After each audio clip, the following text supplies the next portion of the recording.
বাদ দিয়া না। খং, অভিমান, আক্ষেপ, আশা এইবোৰ আগুৱাই যাওঁ বোলা।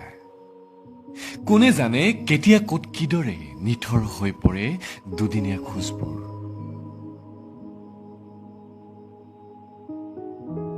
যদি জীৱনেই নাথাকে শুব পাৰিম জানো সুখেৰে সকলো ভাৱনা এৰি। যদি সময় নাথাকে উশাহবোৰ লৈ থাকিম আগলৈ কি কৰি।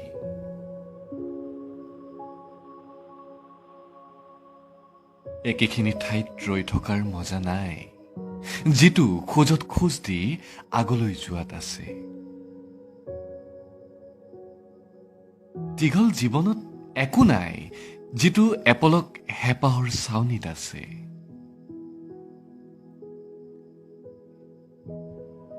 জীৱননো কি, যেন মৃত কেঁকুৰাৰ ফোঁপোলা খোলা, আপোনজনক বুকুখন সপি দি পোহৰ দেখুওৱা এটা যেন চোলা।